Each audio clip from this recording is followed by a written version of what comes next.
Assalamualaikum warahmatullahi wabarakatuh. Saya Nafati Rizky. Di sini saya akan menjelaskan tugas 2 mata kuliah Sistem Pendukung Keputusan, yaitu tentang sistem pakar atau expert system.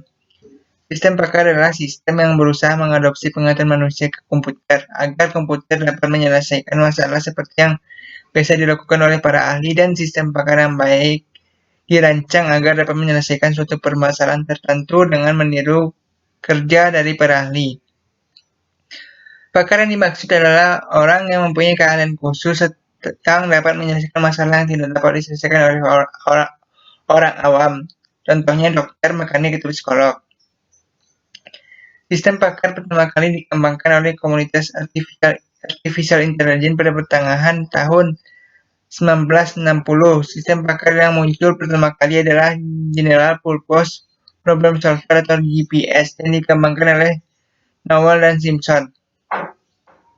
Sistem pakar digunakan untuk mendukung aktivitas pemecahan masalah antara lain interpretasi atau membuat kesimpulan atau deskripsi dari kumpulan data mentah. Kedua, prediksi, yaitu memproyeksikan akibat-akibat yang dimungkinkan dari situasi tertentu. Ketiga, diagnosis, yaitu menentukan sebab malfungsi dalam situasi kompleks yang didasari pada gejala yang tidak mati.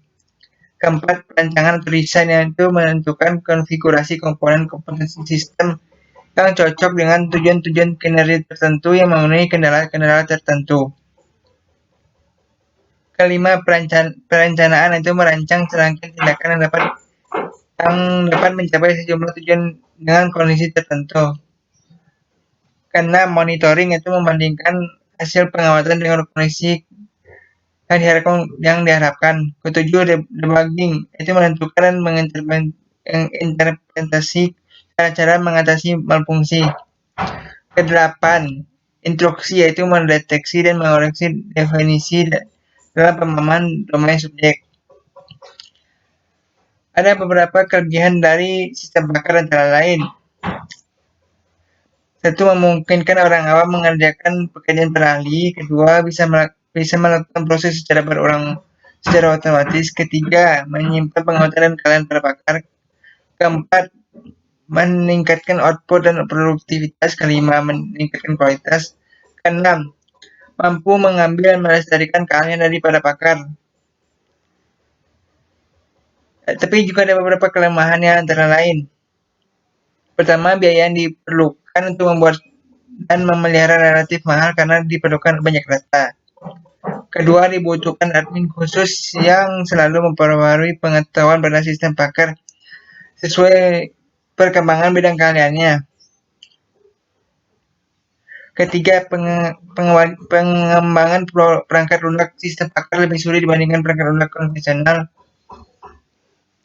Keempat, sulit dikembangkan. Kelima, membutuhkan waktu yang lebih lama untuk membuatnya. Ada beberapa contoh dari penerapan sistem pakar, antara lain penerapan pada manajerial.